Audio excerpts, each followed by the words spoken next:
असतो मा सद्गमय। असत्य से मुझे सत्य की ओर ले जा। तमसो मा ज्योतिर्गमय। अंधकार से मुझे प्रकाश की ओर ले जा। मृत्योर्मा अमृतं गमय। मृत्यु से मुझे अमरता की ओर ले जा।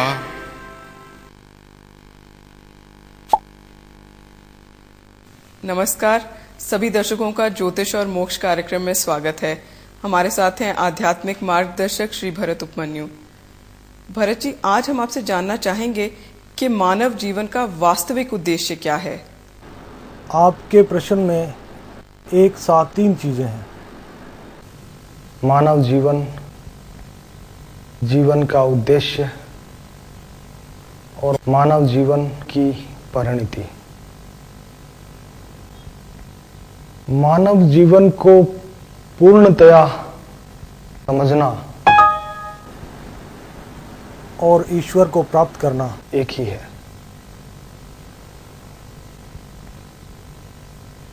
मानव जीवन की शुरुआत बारे में बहुत सी कथाएं प्रचलित हैं, लेकिन मानव जीवन का उद्देश्य एक ही है।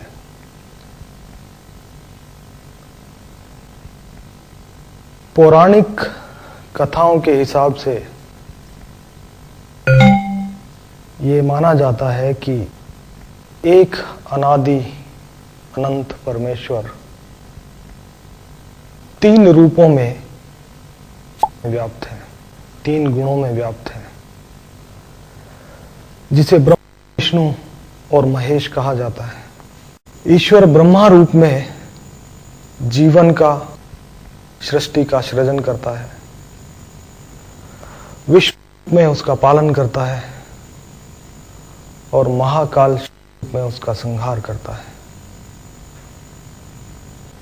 वैदिक और पौराणिक मान्यताओं के अनुसार सृष्टि के रचयिता ब्रह्मा के द्वारा मनुष्य का जन्म और मनुष्य का विकास संभव हुआ।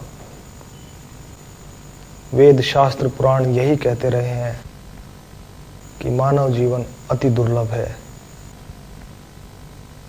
84 लाख योनियों के बाद मनुष्य जीवन की उपलब्धि होती है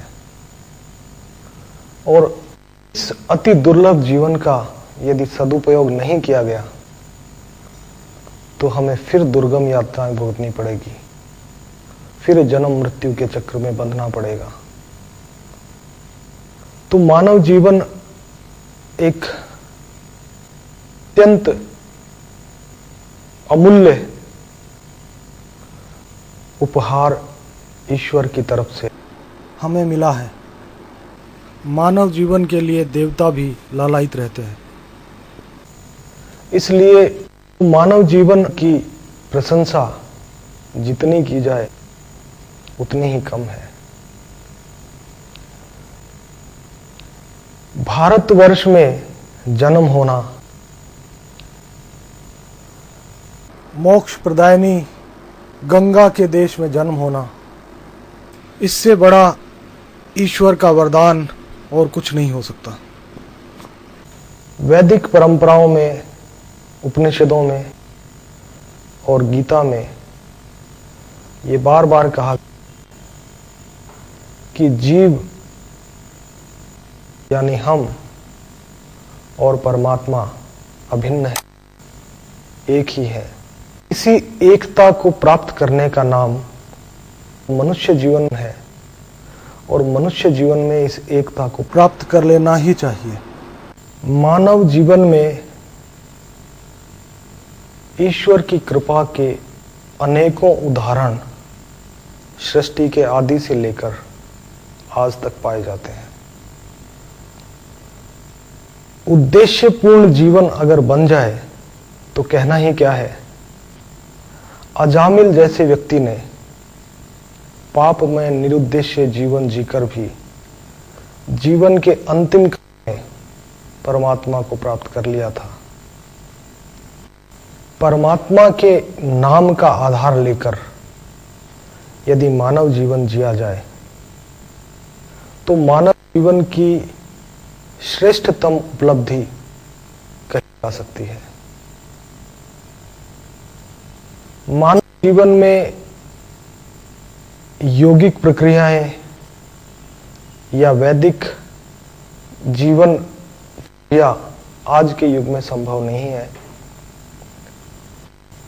आज के युग में कोई भी व्यक्ति ईश्वर का किसी भी रूप में किसी स्थान पर किसी भी समय यदि नाम स्मरण करता रहे तो मानव जीवन का परम उद्देश्य उसे प्राप्त हो सकता है। जितनी भी सांसारिक क्रियाएं हैं उनको करते हुए यदि हम नाम स्मरण करते रहें मानव जीवन का उद्देश्य प्राप्त हो सकता है। आज के युग में हम थोड़े प्रयत्न से, थोड़ी सी आध्यात्मिकता से जीवन के परम उद्देश्य को प्राप्त कर सकते हैं। आज के युग में मानव जीवन का परम उद्देश्य प्राप्त करना जितना आसान है उतना कभी नहीं रहा।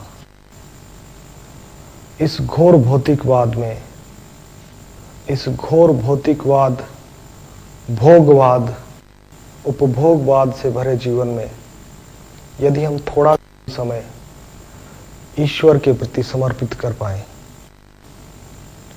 ईश्वर की तरफ जाने की कोशिश करें तो मानव जीवन का उद्देश्य और जीवन की पूर्णता प्राप्त की जा सकती है। धन्यवाद भरत जी। दर्शकों, चर्चा यही समाप्त करते हैं। अगले अंक में आपसे पुनः भेंट होगी। नमस्कार।